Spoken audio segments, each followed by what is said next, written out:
Schools are feeling shortchanged by the government staffing system and they want it reviewed. They say the formula for allocating teachers leaves them with too few staff compared with smaller schools. Principals say the problem's long-standing and it needs solving because the number of big schools is likely to grow. Here's our education correspondent, John Gerritsen. There are about 330 state and integrated secondary schools, and Education Ministry figures show 46 have 1,500 students or more, including 15 with more than 2,000 and a couple with more than 3,000. Mike Williams is the principal of Pakuranga College, which has more than 2,000 students. He says big schools like his are badly disadvantaged by a staffing formula that's so out of date it's next to useless. The model was built 30 years ago when the biggest school was probably about 1,500 kids. There were a whole pile of assumptions of economies of scale which don't exist. Now we have the largest secondary schools at 3,000, multiple schools over 2,000. Those formulas are horrific in the impact on the staffing in schools. So large schools like this are severely disadvantaged in our staffing ratios. Principals in the Teachers Union, the Post-Primary Teachers Association, have been pushing the Education Ministry to change the staffing formula since about 2010. It's complicated, but broadly speaking it gives small schools a better ratio of teachers to students than big schools, and the largest schools find it near impossible to avoid having classes with 30 students or more. Jack Boyle from the PPTA says that can be a problem. It's a big problem for those schools if they haven't got enough in the tank to hire additional staff, because then they're in breach of the collective agreement around average class sizes, or they've got to make some rather unfortunate calls about not having sufficient management in the school, or probably even worse, not having sufficient pastoral care provision in the school. Burnside High School in Christchurch was set up in the 1960s specifically to be a supersized school.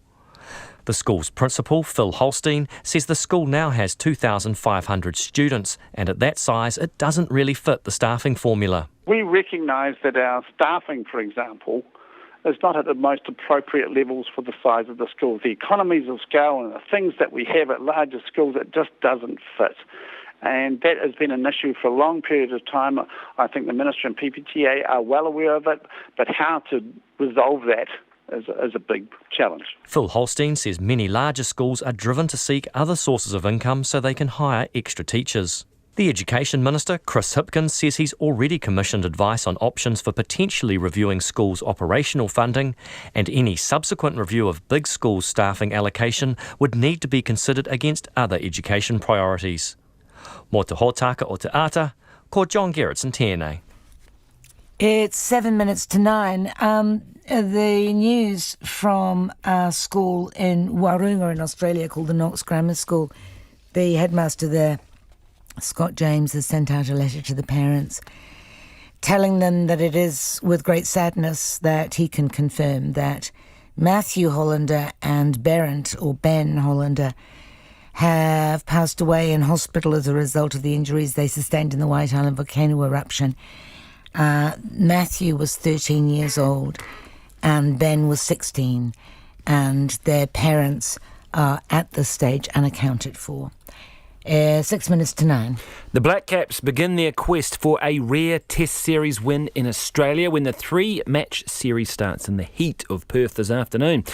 Temperatures are expected to soar well into the 40s at a venue none of the New Zealand side has even played at before. New Zealand's only series win in Australia was back in 1984. This time, however, the Black Caps have arrived in Australia ranked second in the world and on a run of 7 unbeaten Test series, and with high hopes they can end the 35-year drought. Sports editor Stephen Houston spoke to spinner Mitchell Santner about the challenges ahead, particularly that heat. It's going to be a challenge, no doubt. Hopefully bat first. It was nice to obviously get out and have a couple of good days training, even though it's probably only 30 degrees. But, no doubt it'll be pretty hot for them as well. So I guess it's, trying to do those things for longer and try, stay hydrated and do all those little things to almost neglect the heat if you can. What have you made of the sort of local feeling around the build-up to this series? I mean, New Zealand doesn't get too many chances to play Australia at home, and there's obviously the special Boxing Day test and all that ahead. But do you get a sense that the Australians are rating you this time? Yeah, I think so. I mean, we haven't been here for the 30 odd years for a Boxing Day test. So, it's exciting. We're playing some good cricket at the moment, and so are Aussie, so it's going to be a good series, and the cricket's going to reflect it, hopefully, and, we can hit the ball running and put in a good show at Perth and then, move on to the Boxing Day test. But, it's not going to be easy, so we have to do our thing, not trying to play, I guess, their cricket, and just do our things, and, we've been successful in the past. Does that put you then in a more comfortable frame of mind? I mean, playing Australia at home is obviously a challenge, but how important is it sticking to your own game plan and not getting carried away by what's going on around you? Yeah, I think it's very important. It can be daunting coming here, playing Aussie at home in front of a lot of people, and you get caught up in the bounce and all that stuff. So I think we just got to kind of control what we can and play our own game, not try to play like them and just play like we know how and how we perform the best. So, if we can do that, I think we'll do that. The world's most valuable company has gone public overnight and seen its shares skyrocket. Saudi Arabia's Aramco saw its shares increase by 10%, capping a stock market debut that shattered records but failed to achieve the $2 trillion valuation sought by Crown Prince Mohammed bin Salman. The country's giant state-owned oil monopoly last week pulled off the biggest IPO in history, raising $25.6 billion by selling 1.5% of the company, and that exceeded even Alibaba's 2014 market debut in New York. CNN's Nick Robertson has more. The read here in Saudi Arabia, despite all the distractions and the detractions from this, 1.5% sold rather than 5%. The anticipated original valuation at $2 billion down to 1.7 until where we're at today. It's seen as a success that the Crown Prince has really been able to push this through. It's a vehicle for reform. It was a huge and heavy lift. There was broken crockery along the way, if you will. The energy minister, the CEO at Aramco, the same man, moved out of the way, replaced by two other people in the past couple of months. So, and the shine taken off of this for international investors because, well, let's face it, when those international investors were invited here back in 2016, they were taken into the glitzy, ritzy Ritz-Carlton Hotel, and given the high talk about how this IPO would be wonderful, yet less than a year later, 300 princes and businessmen from Saudi Arabia were locked up there. In essence, the government called it curbing corruption, but the international read was that this was consolidation of power by the Crown Prince, who really took fortunes off of some of those people. So, that took some of the shine off of it. But today's a huge success, almost $1.9 trillion.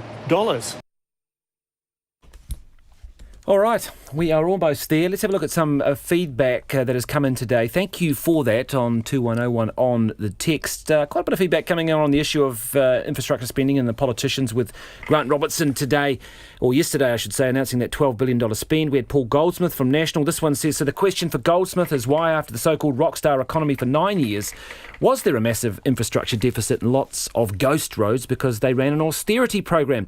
Another one says, I think most New Zealanders just want to see all political parties stop bagging each other and start building roads and bridges, infrastructure and housing, get away from pumping benefit money into rentals and motels. So thank you for that. This one also says, don't need more trucks on roads, already too many. And they think they own the roads. Dangerous, big spending on rail and shipping. Use the trucks when needed. Disappointed, says a female listener, I'm imagining. Disappointed that the street poll in your story about Ian Foster's appointment as coach of the All Blacks only spoke to men. If rugby really is the nation's game, then there are just as many women as men passionate about it. Please do better next time. And just so you know, Winston Peters is reportedly due to be holding a press conference at 9 a.m. this morning. We also heard that he was going to deliver a speech on the media, but not quite sure what this press conference is all about. But we'll bring it to you as soon as the news comes in. Trying not to be nervous. Yes.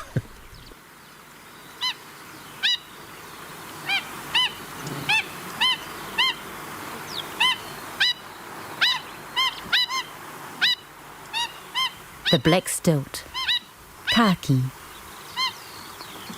RNZ National.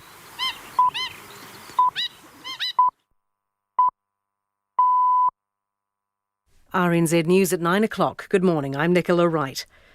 The brother of a guide who died in the Whakaari White Island eruption says he's frustrated by the lack of communication and lack of action from the police. Mark Inman emailed the government saying he wants to fly in with a team of local experts and retrieve the body of his brother, Hayden Marshall Inman, and the 7 others still on Whakaari. Mr Inman says he heard the police minister on the 10 o'clock news saying he would not allow him to do that and has never had a response to his email. He says the terrible communication has also led to Stuart Nash making changes to the police involved in the operation in Whakatane. There's a change of leadership in there now because the communication hasn't been good enough. The lack of communication has been coming to the families and even to the companies that are involved, that have been involved, has been slow and lack of. Mark Inman says he heard last night a recovery attempt will not be made today and says they missed another window of opportunity yesterday. Good morning and thank you for your attendance here today.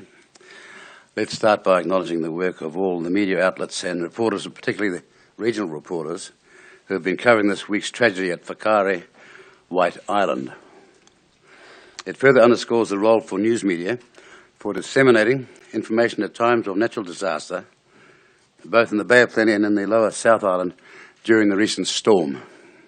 It's the role and function of the news media which is the topic of this discussion today.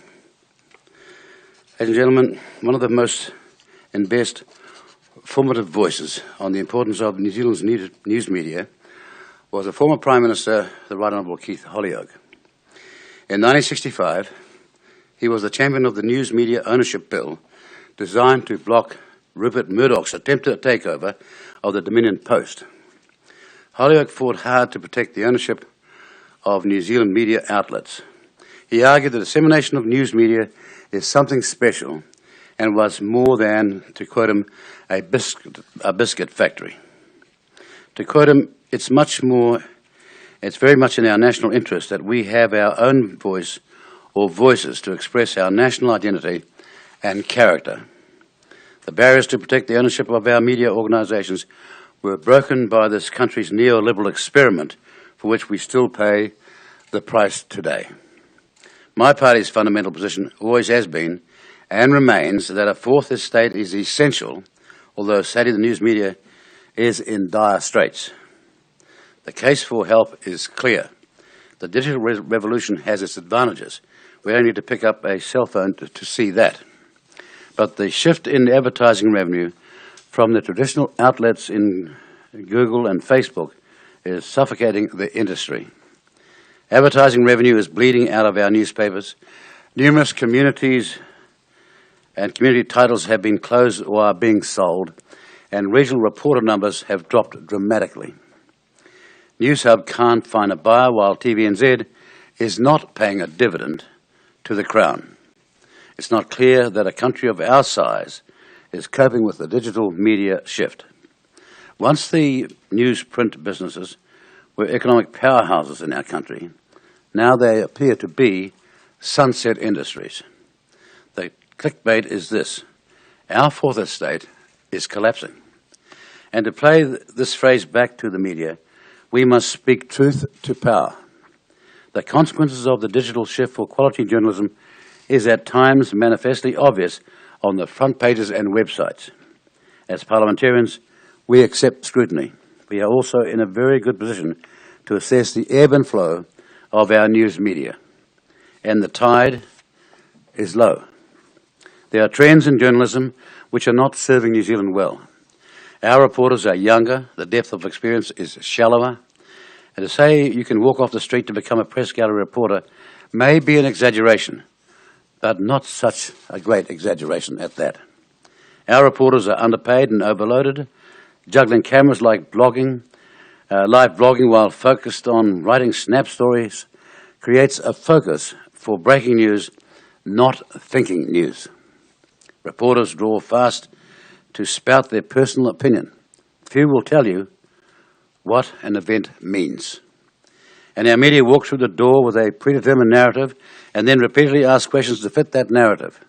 That is called confirmation bias, and it is prolific.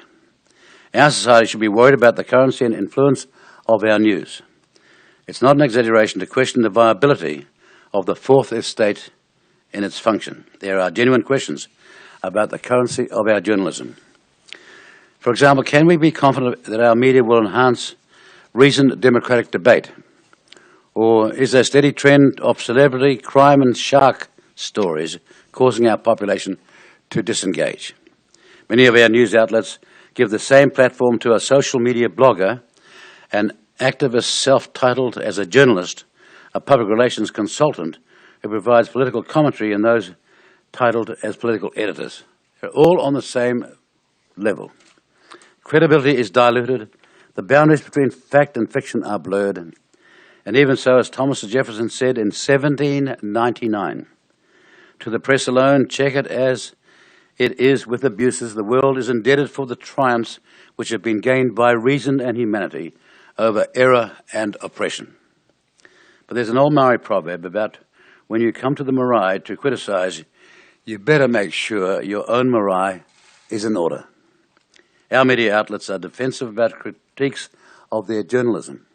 And as one who has experienced the ravages of journalism, let me tell you that sometimes you have to accept criticism goes with the territory. Many reasons exist for media outlets to reflect on their own performance. The future of TVNZ and Radio New Zealand passes a public interest test. It has been New Zealand First policies and position to support a strengthened public sector media. For this reason, we welcome the initiative of Minister Whāwhoi to progress work in this area. Both coalition partners are in agreement on the need to protect and future-proof TVNZ and Radio New Zealand. While the overarching direction has been set, the means of delivering the best outcome will still require a serious volume of work. Many questions on design and cost are still to be addressed. So from my party's perspective, we'll be looking to assess what future proposals emerge to ensure it is what was intended when the process was started.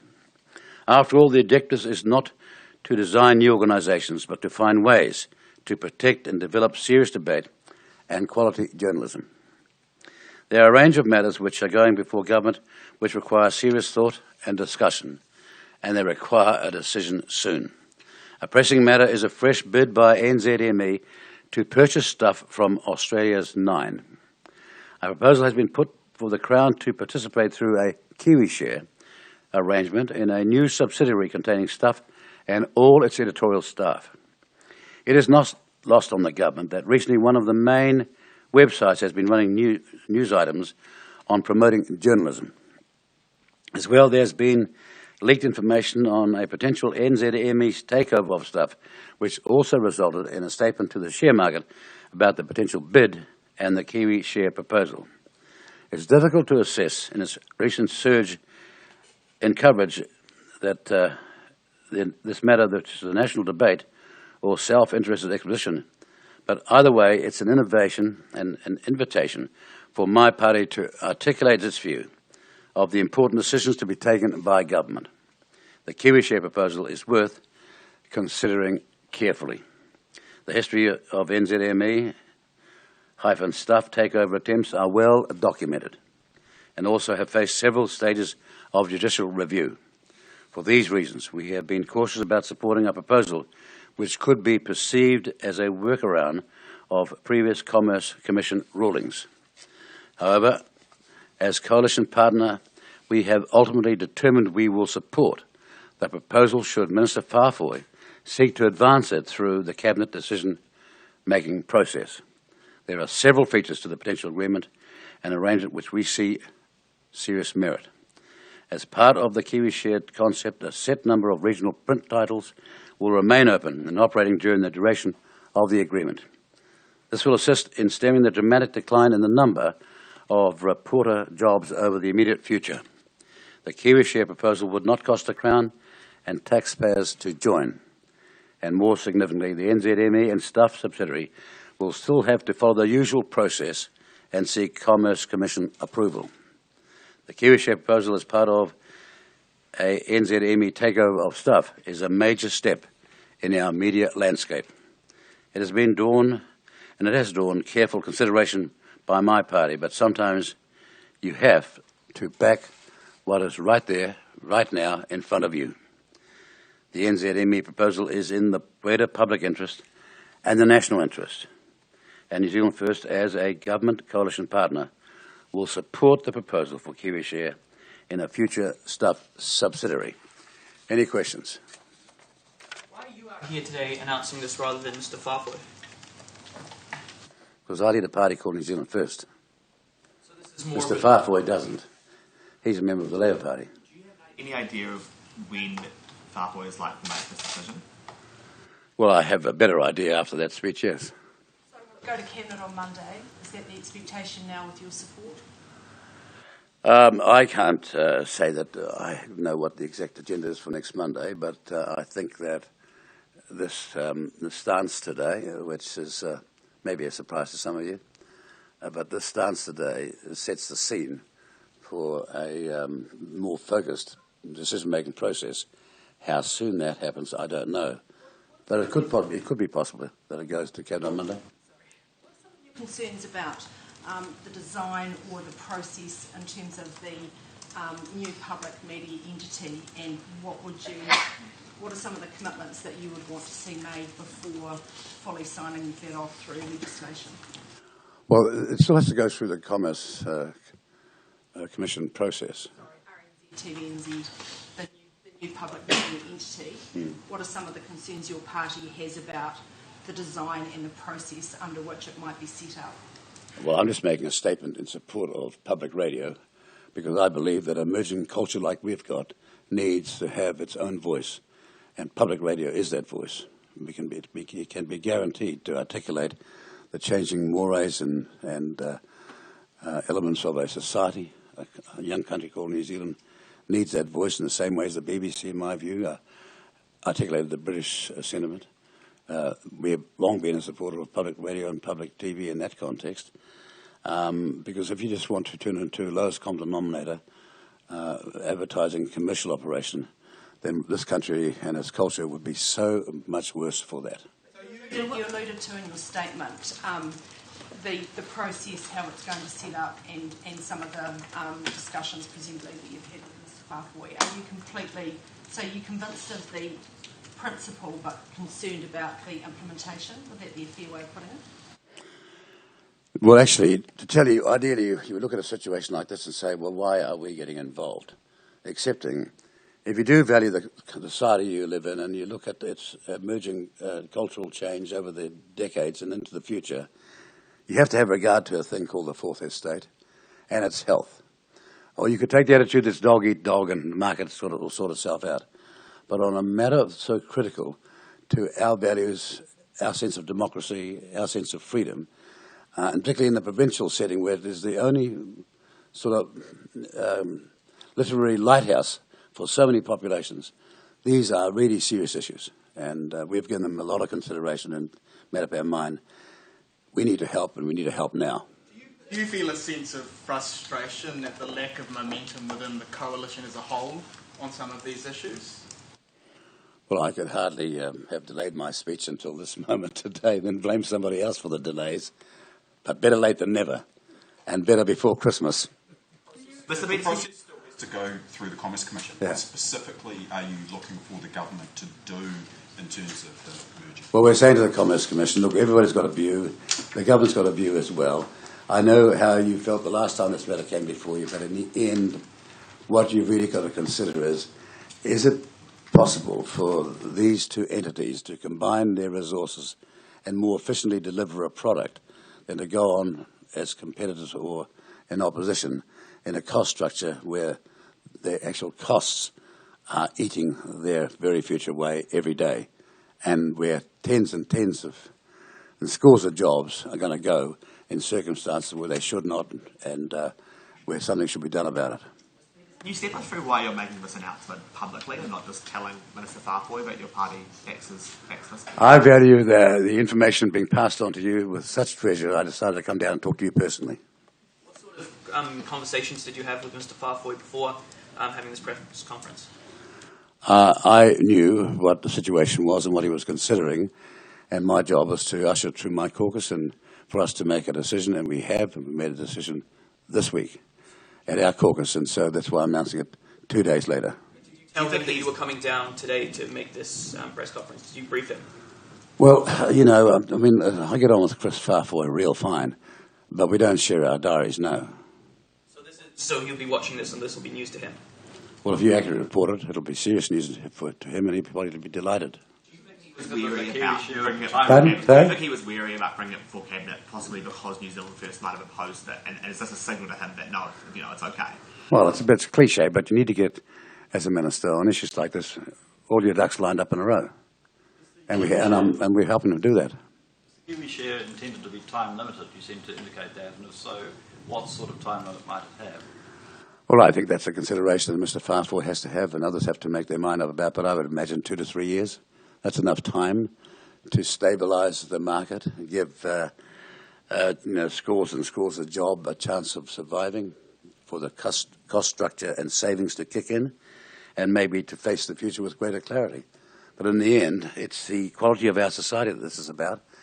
And as reluctant as some of us might have been to help the media, sometimes you've got to do what's right, and we are. In an ideal world, what does public broadcasting look like to you? Sorry? In an ideal world, what does public broadcasting look like to you? Well, no one should say that he's got, the soothsayers or the presidents of mind to forecast what the future is like. But I hope that public broadcasting looks like the voice and sound of New Zealand into the future. 2 separate entities or one entity or what? Well, it possibly will be 2 separate entities, but combining their resources and combining their values and combining their assets. So you can still have 2 separate voices and 2 separate organisations. But how that goes on to the future will be for the decision makers to decide. What is critical is that if you value the kind of society which we have, and which we should value because it's so special, then we should have the utilities to help preserve its continuance. And that's what this debate is about. What issues in that, whatever happens to TNZ and RNZ, what issues need to be ironed out, do you think? Where are the sticking points? Costs. No, costs to the... Well, cost is to stay in the market as an entity, as a competitor. And we all know, with all these other, Google, Facebook, and all these other attractions, it's become tougher and tougher. But no way that Google and Facebook will have any, how shall I call it, meritorious influence on this country's emerging culture. But what we're talking about seriously will. It's what Holyoake said way back then. He could see a young country needed to keep ownership of its, putative media presentation. And he was right then, and I believe that same view is right now. You've talked about wanting to protect and future-proof the media. Do you think that rhetoric from some politicians, like fake news, helps the public's perception when it comes to the board? Well, I think it does immensely, particularly when it is fake news. I mean, people should be called out when they're not telling the truth. We have to face that every day. We have to become confronted by massive baseless allegations which cannot be stacked up, but the headlines are out there, whole forests are falling while this lie and character defamation is repeated. And we have to face that down, straighten out the narrative and tell the truth and get by. And, what's source for the politician is also source for the media gander. So we're all in the same game here, and fake news should be exposed for what it is. I mean, I have always been sympathetic with the media in this context, that the resources have never been given in time, space, and money to sound investigative journalism. And for people who've got the inclination to be serious journalists, that is a great loss to our society, and did I say to the profession itself. It's just not right. And I've been saying that for 35 years in terms of the media ownership. They are not giving journalists the capacity, time, and shape, and frame, and money to be the experienced talent they can be. There's a growing phenomenon of politicians or leaders using fake news because it doesn't, whatever the headline is, doesn't suit their narrative. Well, give me an example. Well, there's plenty of examples in the States. Well, if there are plenty, can you give me one? No? Eh? It's a fake news. Well, I can give you some fake news headlines I've put up within the last 3 months. But I'm not here to push my personal narrative. I'm here to say, despite all of that, my party's had a look at the shape and frame of and the character of the future country we want to develop, and we think that this free and viable media component is a key part of that future. That's what the statement is about. You talked about provincial news in particular. How do you see that working in terms of the tool we share? Is that sort of enshrining a certain number of journalists in provincial centres? Is that what you're thinking about? Well, I think if you look at the number and the importance of the media, in the provincial centres like Gisborne, Napier, Whangarei, the local paper is far more important than some people think. And when it goes from, say, towns like Dargaville, Kaikoai and elsewhere, there's a sense of massive loss that something that used to have is no longer there. People have a desire to be connected up once a day with local news, and that's the local paper. And it's important for a society like ours, trying to revive provincial New Zealand and its population and its wealth, to remember that this is as important as a hospital, as important as a school. The media outlet that's owned and used for their local events is seriously important to them. Statements that you don't want to see Facebook and Google influencing New Zealand culture fit with you and your party trying to use social media more and not talk to the traditional media as much? Well, we've been compelled by circumstances to take that initiative, because, as you all know, and there's been university thesis on this, that where New Zealand First is concerned, it's always imaged as bad news. I can show you a number of university studies for their master's thesis on that matter. It's all out there. It's all laid out. And so we decided that no one's defenceless.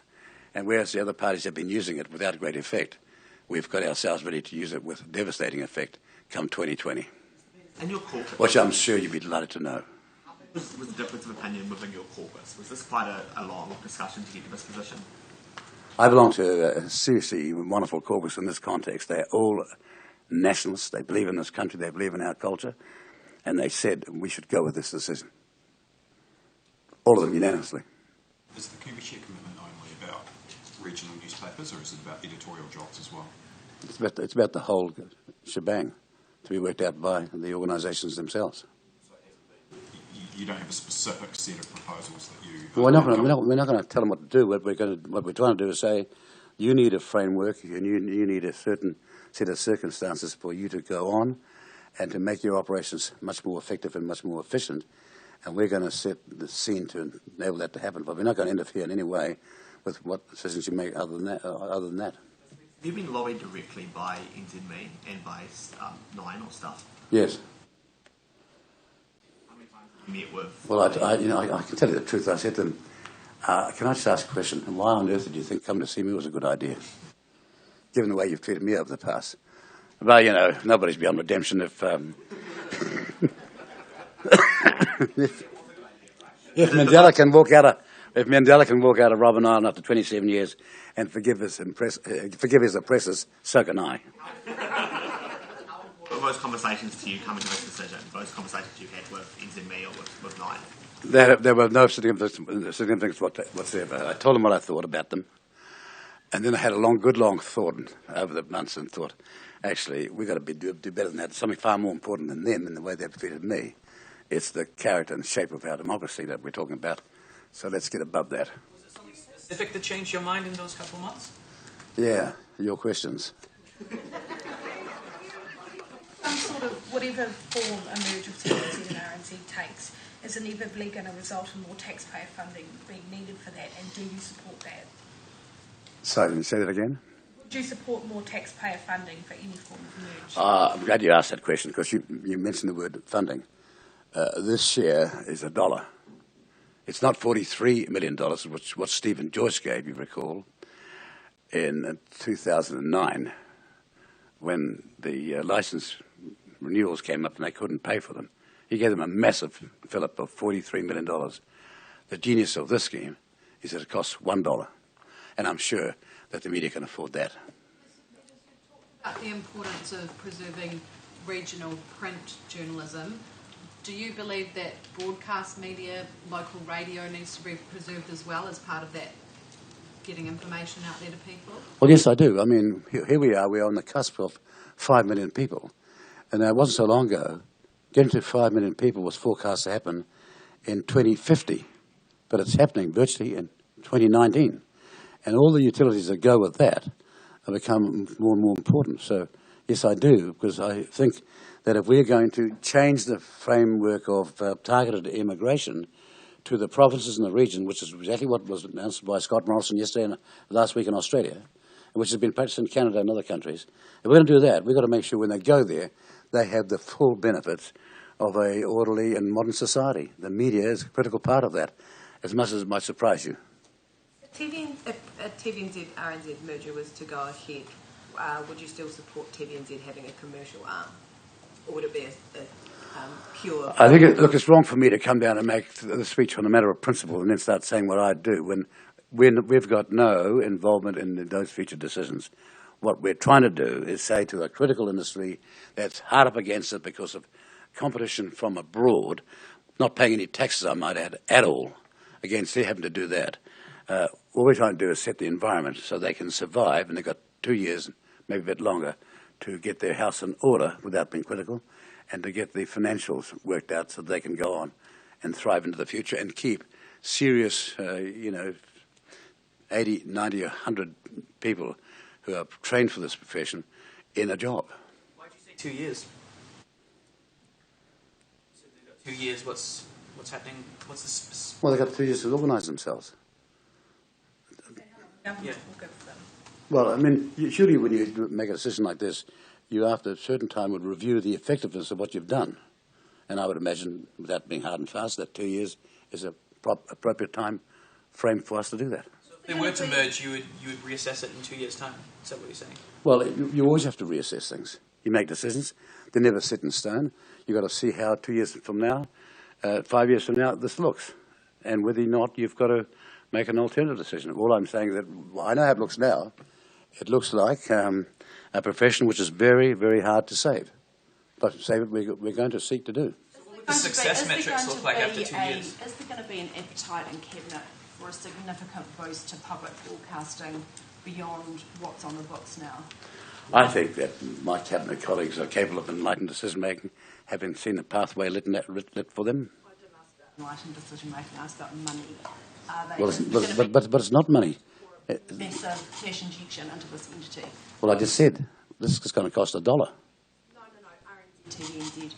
So, beyond what RNZ's funded at the moment, presumably there's going to have to be a lot more money. Well, if I can put aside the self-interest in your question.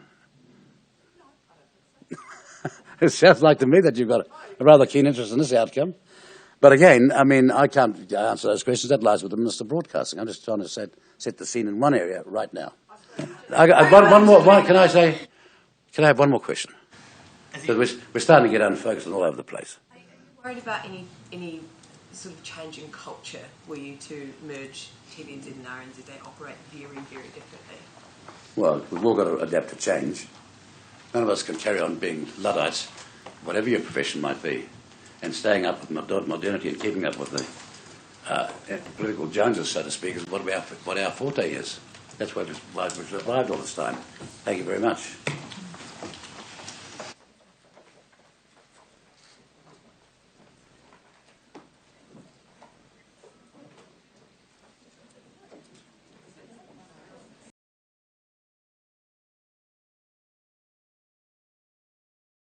Went to appeal processes. And from memory, the pattern was ACC at every point, as you said, go to mediation, go to the next step, all the way through till we got to a court case, and then it would settle. The point that you are making is, Sally, that some people have the wherewithal to challenge this. Others who are vulnerable, and anyone who's had a life-altering injury is vulnerable, don't.